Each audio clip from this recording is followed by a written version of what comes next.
Saludos a todas aquellas personas que como siempre nos ven, nos escuchan a través de este programa Criterio y Justicia con Ariel, un programa que va dirigido a toda la familia.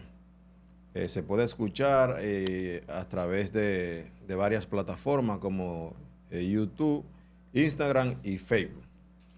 Como siempre nos acompaña nuestro hermano y colega Gilbert Matos.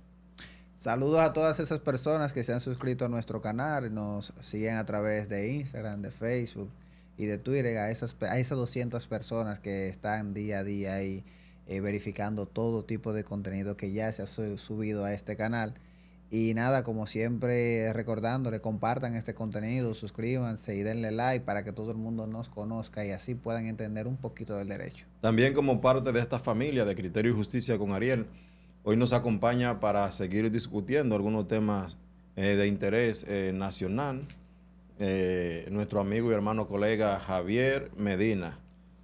Buenas tardes, hermano Ariel, Gilbert. Bienvenido de nuevo. Estamos aquí nuevamente. No, ya él no hay que darle la bienvenida, ya eres parte del staff. Claro que sí, es que este es un programa que tiene un criterio académico terrible. Sí. Entonces, buenas noches para todos. Reiterarle a las personas que nos siguen a través de los medios que deben suscribirse al canal Criterio y Justicia, darle seguimiento a todo el contenido que subimos a través de las redes y seguir para adelante. Sí, mejoramos en el camino. Javier, Gilbert, hoy consensuamos llevar un tema, la discusión de un tema que está en el tapete, ¿verdad? Que está en la opinión pública, que es el tema de la propuesta de la reforma fiscal que está en estos momentos en el Congreso Nacional y que ha sido introducida por el gobierno, por el Poder Ejecutivo. Vamos a abordar brevemente algunos tópicos de esa reforma, pero queremos que se sepa que lo hacemos desde un punto de vista crítico, académico, objetivo, que no tiene que ser dirigido en contra de nadie, pero las cosas como son. Un punto democrático. ¿Verdad? Claro. Las cosas como son. Y de todas formas, la población tiene que estar en sintonía con los temas que se están tocando sobre la reforma fiscal. Mira, Ariel, antes de nosotros iniciar con el tema de la reforma fiscal, a mí me gustaría leer de manera muy breve algunos tweets. Y lo voy a leer más adelante, porque es bueno que la sociedad sepa de qué estamos hablando. Del año 2016, de los tweets que subió Luis Abinader cuando era candidato a la presidencia. Que es de donde viene la propuesta actual de la reforma constitucional, de la reforma fiscal. Recordemos que la reforma fiscal tenía suspendida unos cuantos años, justamente porque se estaban tratando del coste político que implicaba implementarla en un momento determinado. ¿Qué decía Luis Abinader? Un primer tuit. La solución al déficit no son más impuestos, como pretende el gobierno, sino reajustar el gasto acabando con el dispendio. Primer tuit. Segundo tuit. La nueva reforma fiscal que la propuso el PLD en ese momento, 2016. El partido de gobierno de ese entonces. Que anuncian es un reconocimiento al fracaso de su modelo de más endeudamiento y más impuestos. Otro tuit. Hasta los niños saben que cuando el presidente menciona las palabras reforma fiscal, está hablando de subir el ITEVIS. Otro tuit. Todos sabemos que cuando Danilo Medina, presidente constitucional en el año 2016, habla de hacer una reforma fiscal, se está refiriendo a gravar con nuevos impuestos la telefonía y el internet. Qué ironía. Sí, eso fue en el 2016. Sin embargo, hoy la reforma fiscal es necesaria. Claro. Es necesaria porque quien la está introduciendo es el presidente Luis Abinader. Yo entiendo que la reforma fiscal en algún momento debe debatirse. Llegó este momento, está bien, pero la reforma fiscal debe ser integral. Correcto. Que no excluya ningún sector y que no margine a un sector sobre otro. Y lo vamos a decir por qué. Pero hay un asunto que hay que tomar en cuenta, que la gente está discutiendo la reforma y la reforma, pero hay que saber de dónde nace esa propuesta de reforma que hasta el presidente ha introducido en el Congreso. No sé si ustedes recuerdan que técnicos del Fondo Monetario Internacional estuvieron en el país. Sí. Y todo el mundo sabe, y la experiencia que se ha vivido en América Latina es que donde llega el Fondo Monetario Internacional, provoca una reforma fiscal que vulnera incluso los intereses de la clase media y la clase baja. Los más desprotegidos. Y lleva hasta convulsiones sociales. Recuerda el caso de Argentina. Claro. En Argentina se vivió un proceso social y político que las consecuencias se están viviendo en el día de hoy. 6 presidentes en un mes. Sí. Claro. ¿Se acuerdan del corralito y de, Claro, de todas esas sí. cuestiones?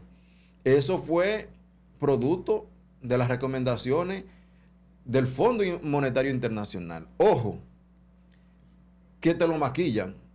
El fondo te dice, te recomiendo. Pero en el fondo lo que hace es que te impone. Te impone, es una imposición. Porque si no, reduce el nivel crediticio del país y hasta pudiera provocar en algún momento algún tipo de sanciones que no permitan que inversionistas lleguen al país. Porque al final el Fondo Monetario Internacional es una herramienta,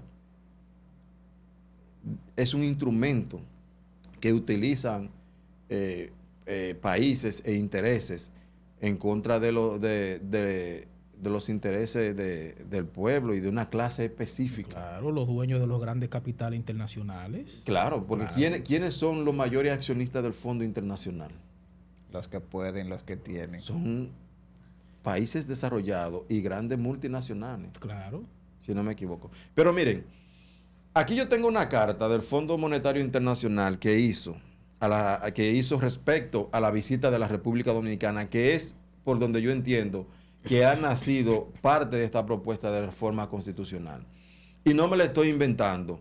Pueden ir a la página oficial del Fondo Monetario Internacional y verán este contenido que brevemente les voy a explicar íntegramente para que ustedes vean. Fíjense. ¿Cómo comienza? Este informe tiene fecha del 24 de junio del año 2024. Y miren qué establece. Comienza en ello. Los cambios en los impuestos y otras políticas pueden ayudar a la economía que ya está creciendo rápidamente para que alcance su máximo potencial. Eso te lo dice el fondo, te lo maquilla. Sin embargo, dice aquí, aumento de ingresos. Los ingresos fiscales están limitados por exenciones costosas y un umbral elevado antes de que se apliquen los impuestos sobre la renta personal. La racionalización de los incentivos y exenciones fiscales, que en conjunto representan alrededor del 5% del Producto Interno Bruto, o 1/3 de todos los ingresos fiscales, también es crucial para simplificar el sistema tributario y reducir la invasión. Ahí hay un tema de las exenciones que el gobierno tiene, pero esas exenciones no son para ti ni para la microempresa, son para grandes empresas. Para los ricos. Para los ricos. Los grandes lo capitales. Entonces, único que ¿qué se te van a está beneficiar? diciendo el Fondo Monetario? Claro. ¿Qué te está diciendo Sí. el Fondo Monetario Internacional? Esas exenciones que tú tienes a una clase, tú tienes que quitarla o reducirla para que pueda haber más ingresos fiscales. Ahora, si tú no tocas eso en una reforma fiscal, pudiera estar discriminando un sector sobre otro en la reforma fiscal. Pero eso lo vamos a comentar breve. Vamos a terminar. Regla fiscal. Más allá del muy necesario aumento de los ingresos fiscales, una reforma fiscal integral, hablamos mucho de ese término nosotros, debería incluir la adopción de una regla fiscal que imponga límites de largo plazo a la deuda pública, lo que aumentaría la certidumbre y ayudaría a salvaguardar la sostenibilidad fiscal. Y sobre el sistema eléctrico, establece el Fondo Monetario Internacional que hay que tratar de reducir el déficit eléctrico, la pérdida de energía e incluso quitar hasta los subsidios. ¿Tú sabes qué significa quitar los subsidios en el sector eléctrico? Hermano, mira, ese es un tema. Esos son 2 o 3 puntos de los que yo pude leer rápidamente por el tiempo. Pero hay otros puntos de la propuesta que hay ahora que ha sido recomendación del Fondo Monetario Internacional. Mira, yo estoy de acuerdo con la reforma fiscal. Ahora, en lo que yo no estoy de acuerdo es en la forma en cómo se quiere implementar la reforma fiscal. Porque en República Dominicana de lo que debemos estar hablando es de una reforma integral. ¿Qué yo discuto en ese sentido? El discurso de doble rasero que tiene el gobierno. ¿Por qué? Puse los tweets al principio porque recuerden que esta es una reforma fiscal que está engavetada desde hace alrededor de 12 años. Porque nadie quería asumir el costo político de una reforma fiscal. Correcto. Y ese presidente que nosotros tenemos hoy, mi presidente, que yo voté por él, en el 2016 fue la voz cantante en contra de imponer una reforma fiscal que grave a la clase media. Y hoy se contradicen todos. Y hablaba en ese momento de que no se podía ampliar la base del impuesto. Sin embargo, la reforma que está proponiendo ese presidente amplía la base de los impuestos. Hay productos que ayer no pagaban impuestos, hoy no pagan impuestos. Sin embargo, con la nueva reforma fiscal necesariamente tienen que pagar impuestos. Pero además, otro punto en lo que yo no estoy de acuerdo, esa reforma fiscal en ningún punto que la tenemos aquí no grava al sector de los grandes capitales, a lo que en algún momento nosotros le llamábamos la burguesía del país, que es la que controla los medios de producción del país. No lo grava, hermano. Entonces, ¿cómo tú me vienes a hablar a mí de una reforma fiscal? De que vamos a pasar una reforma fiscal porque tú controlas el Congreso, porque tú controlas los medios de comunicación, y tú vas a pasar una reforma fiscal sin que aquí se abran debates, donde personas pensantes vayan y discutan todos los puntos que se tienen que discutir y hagan propuestas de puntos. Exacto. Entonces, Javier, la reforma integral podría tener un problema. No es integral, porque tú no vas a afectar a todos los sectores. La que se está planteando ahora no es una reforma. Bueno, por eso te estoy diciendo, estamos hablando de la que se está planteando. Correcto. La que se está planteando ahora. Entonces sería bueno ver algunos puntos de lo que están planteando para brevemente analizarlo y que la persona entienda el por qué entendemos entonces que no es una reforma integral. La propuesta que tienen de la reforma fiscal, hay unos puntos de manera específica. Por ejemplo, mira, yo tengo señalado aquí unos puntos.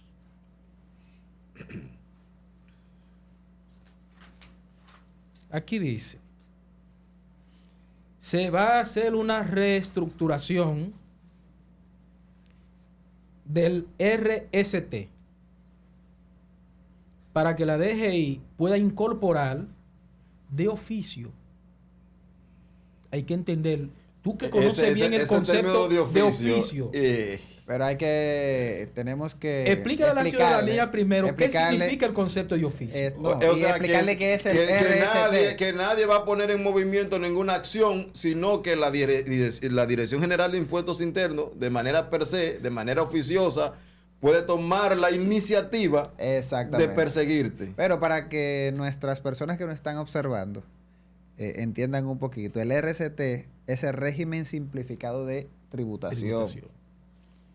¿Sabe qué significa régimen simplificado de tributación? Explíquele a una persona que pertenece, por ejemplo, yo, que soy un pobre diablo, que tengo mucho dinero en el banco, pero es que se lo debo al banco. ¿Me entiende? Sí. Yo caigo dentro de ese renglón. Entonces yo le voy a poner un ejemplo con relación a ese punto que dice reestructuración del RST para que la DGI pueda ir incorporando de oficio a los contribuyentes que clasifiquen. Te pongo un ejemplo sencillo.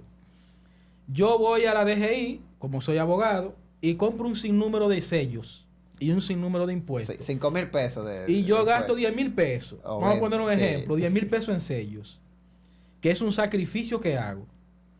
Y yo me reúno con los demás abogados que necesitan esos impuestos, esos sellos, y se lo vendo y me gano quizás 100 pesos de cada juego que le vendo. Pero la DGI no lo entiende de esa forma. No. Entonces, como la DGI ve que tú estás tributando, porque estás comprando impuestos, ya tienen una percepción de que tus niveles de ingresos van aumentando. Ellos van a presumir de que tú tienes unos ingresos, Exacto. como lo dicen más adelante en otro impuesto. Porque es que esto es algo que necesariamente hay que sentarse a analizarlo. Porque dice, pueda ir incorporando de oficio. O sea, ahí está el concepto de presunción.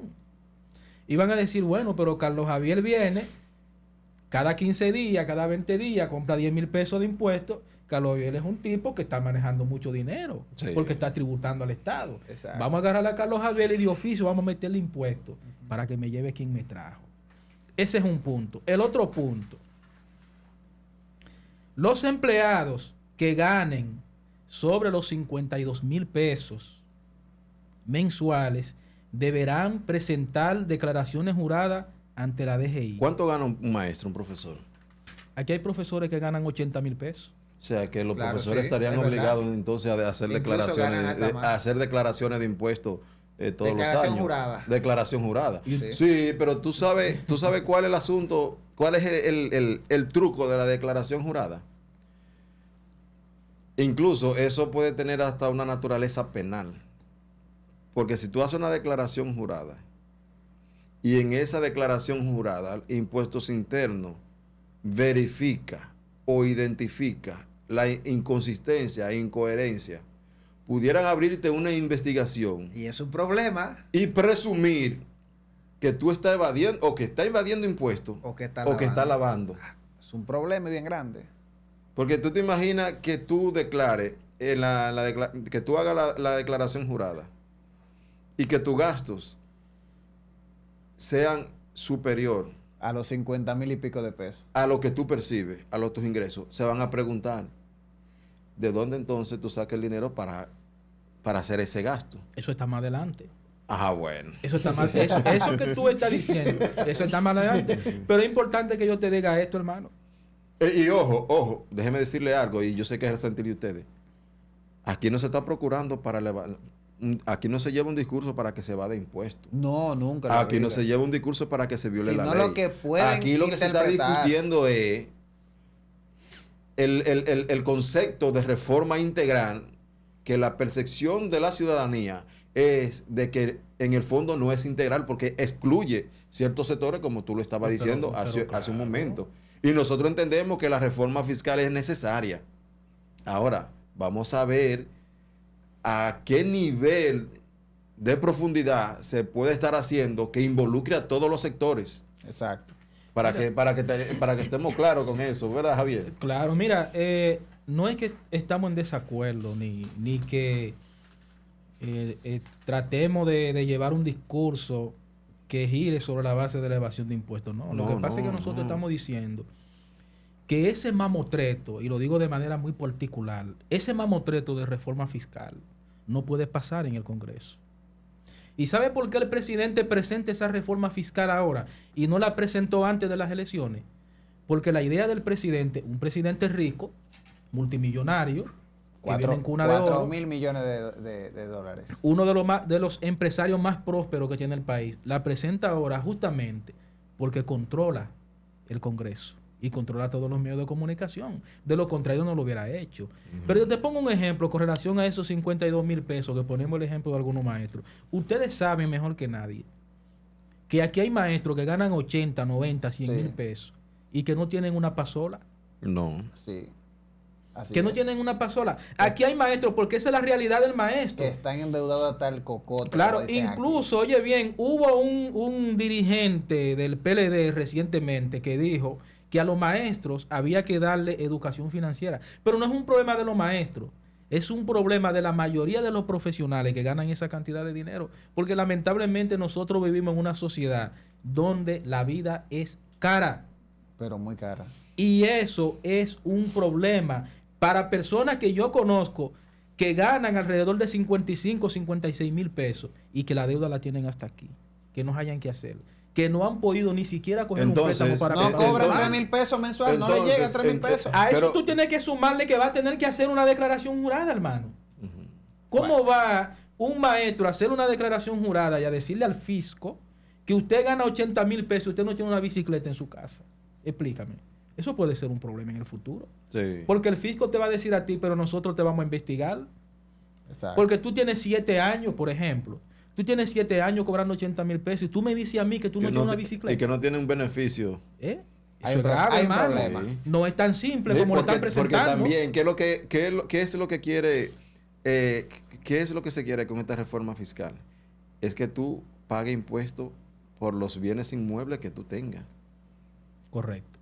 ¿Entiendes? Claro. Incluso vamos a ver más adelante el asunto del IPI y de todo eso que se podía estar tratando. Entonces, esta reforma pudiera vulnerar algunos principios generales hasta del derecho. Porque te pueden presumir rico, te pueden presumir de que tú tienes dinero. Y no tienes. No, porque eso hay que verlo claro.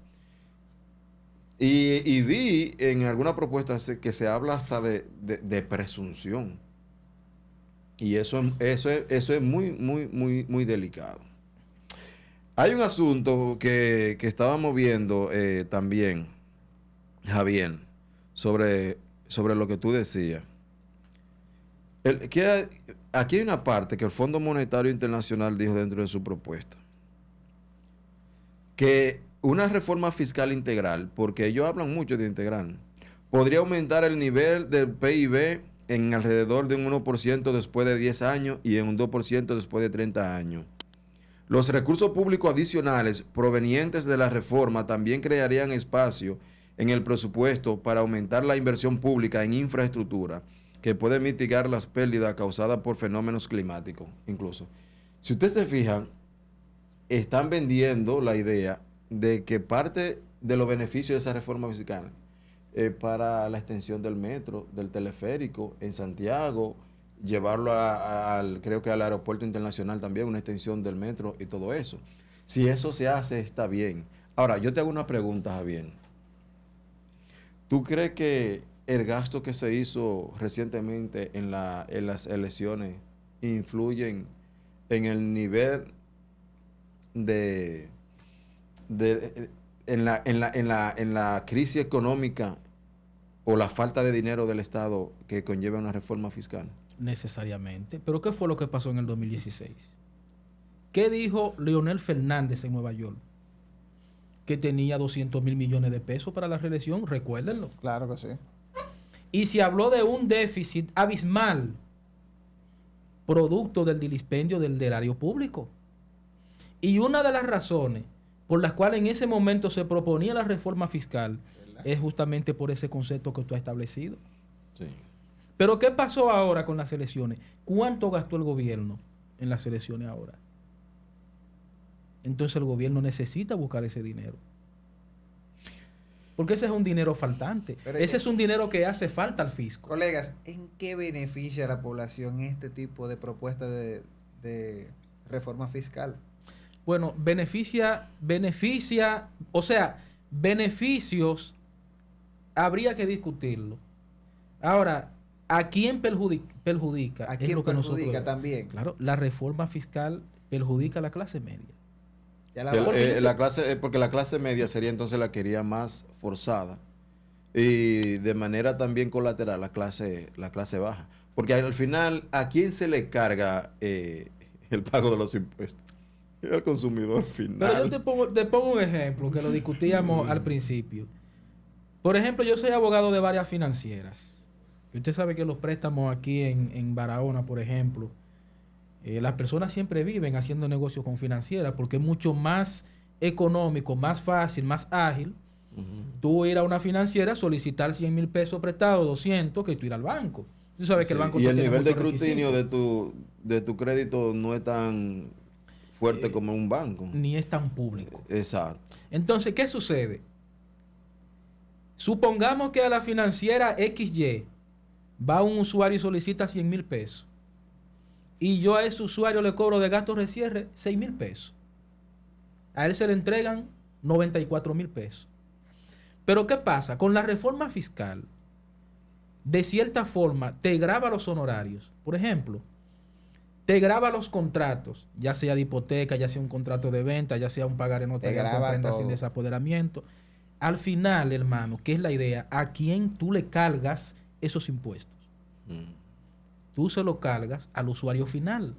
Y si tú le cobrabas a ese ciudadano 6,000 pesos de gasto de cierre, ahora tú tienes que cobrarle 12,000 pesos de gasto de cierre. O sea, nosotros estamos lesionando el poder adquisitivo de ese ciudadano con esa reforma fiscal.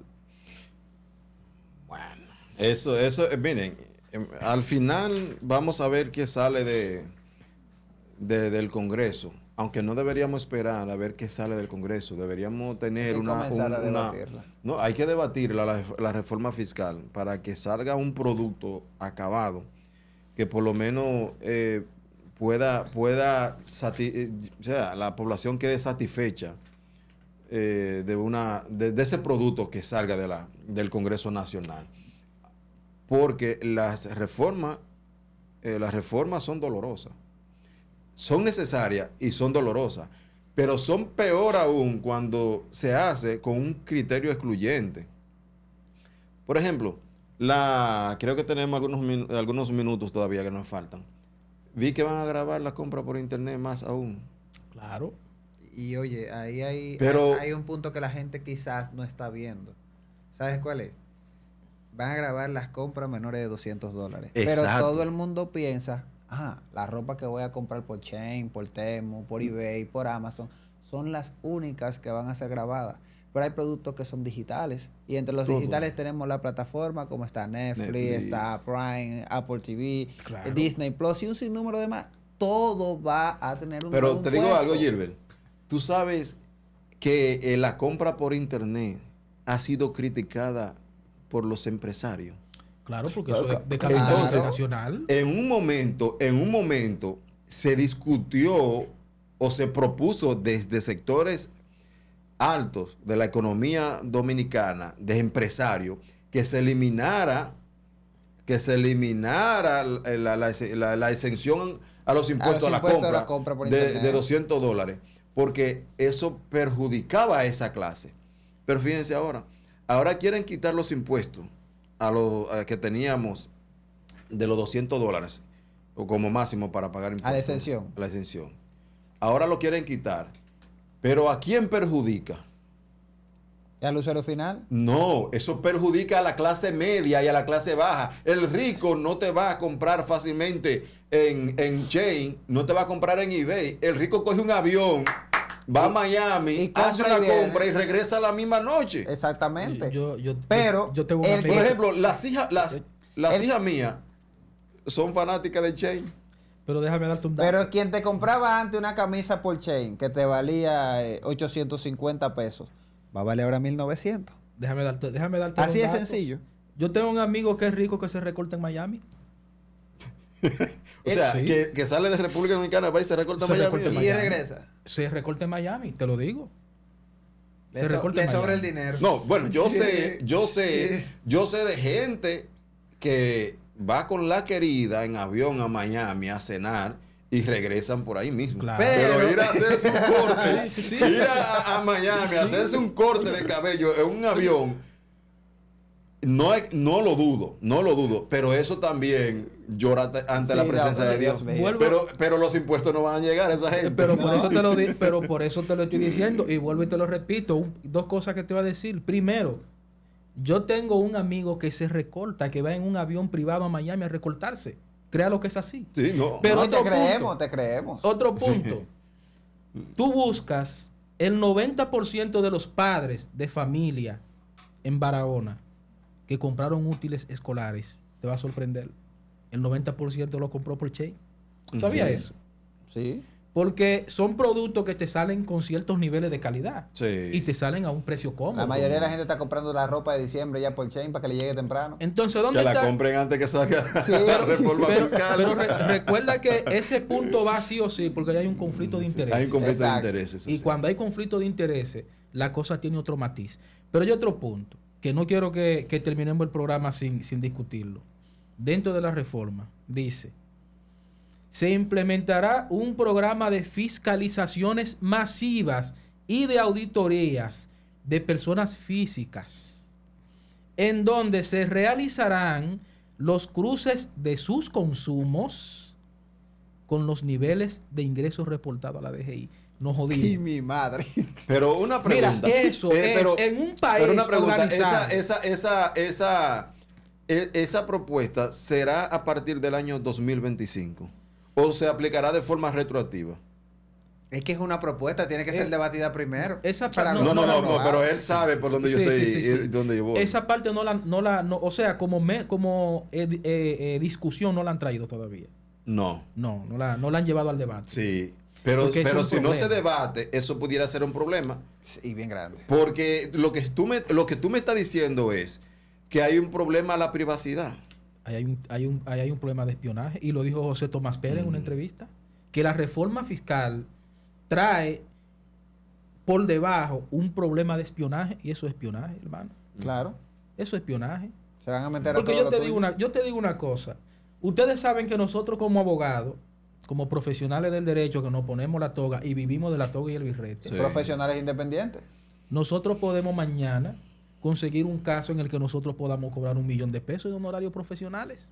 Y no necesariamente tiene que ser a través de una transferencia electrónica. Claro, Puede ser y- hasta en efectivo. Claro. Y si yo cojo ese $1,000,000 y voy a la ferretería Jeremías y gasto $1,000,000 en materiales de construcción, A nombre ¿ustedes tuyo. saben lo que A nombre significa? tuyo, ¿tú sabes Yo lo que- estoy preso el otro día Sí, de acuerdo porque- a eso. Sí. Sí, pero hay un asunto.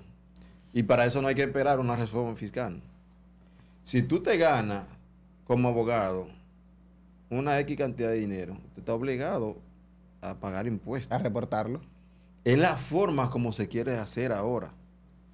Pero en un proceso penal de investigación, para tú tener acceso a, a los productos bancarios, tú tienes que tener una orden, el fiscal tiene que tener una orden del autorización juez. del juez. Entonces esta ley Necesariamente. le está dando a la Dirección General de Impuestos Internos el poder que de oficio invada tu privacidad financiera Claro, y exacto. solicite al banco un cruce de tus cuentas. Hermano, Exacto. mire, oiga lo que le iba a decir por último. Lo que pasa es que nosotros vivimos en un país donde la mayoría de las personas no piensan. Pero esa vaina la proponen en un país con personas que mínimo conceptualizan. Y hoy aquí se estuviera quemando goma y tirando tiros. ¿Oíste? Bueno, Eso es cierto. si no, mira a ver lo que ha pasado en Francia. Y, Claro. y en otros países.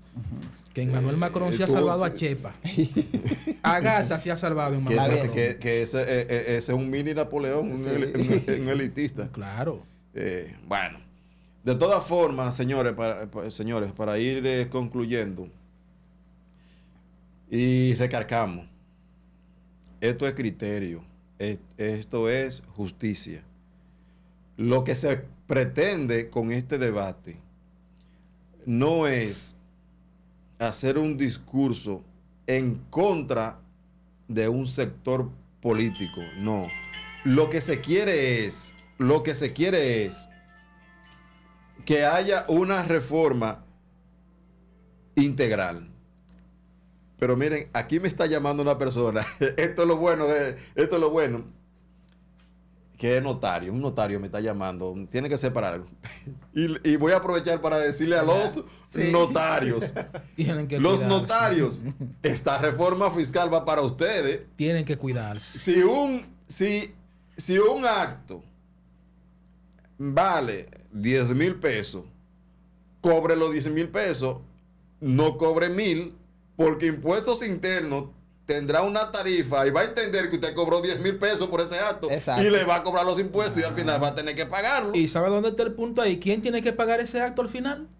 Bueno, El usuario. el usuario, pero si el hay que notario, cargárselo. sí, no hay que cargárselo al usuario. Correcto. Está bien, pero si el notario no te cobra Lo que en o realidad no le debería cobra cobrar. lo que en realidad debería cobrar por un acto, Va a al tener- final el notario va a tener que pagar pagarlo, impuestos tiene que pagarlo. internos. Ese es un arma de doble filo. Sí. Claro, porque para tú transferir, Y peligroso. por ejemplo, tú compras un inmueble y para tú comprar un inmueble tienes que hacer un acto notarial. Ese acto notarial tiene que ir a Impuestos Internos. Impuestos Internos va a verificar ese acto notarial. Y tú como notario estarás registrado de que tú hiciste ese acto, de que tú cobraste una cantidad de dinero y en base a eso también vas a tener que pagar impuestos. Exacto. Pero bien, vamos a seguir debatiendo. Tenemos el compromiso de traer aquí a un contador, ¿verdad? Contador. Así que se dice, autorizado, calificado, para que podamos debatir a más profundidad este tema. Javier y Gilbert. Bueno, nada. Síganos a través de nuestras diferentes redes sociales. Estamos en Instagram, estamos en Facebook y estamos en YouTube con el nombre de Criterio y Justicia con Ariel. Compartan, denle like y suscríbanse. Señores, discutamos la reforma. Discutamos la reforma. Un placer para mí estar en este programa, un programa con un corte académico profundo y al lado de dos grandes juristas. Denle like al video, compártanlo y suscríbanse al canal, que es muy importante para crecer en el futuro. Hasta la próxima. Este es un espacio, Criterio y Justicia con Ariel, que llega gracias a la firma de abogados Gómez Rubio Asociado, que cuenta con un equipo de profesionales de primera. Dentro de ellos está Gilbert Ronaldo Matos, Amelia Ledesma, Bernie Melina Ledesma y un servidor. Gracias por mantenerse en compañía y sintonía con nosotros.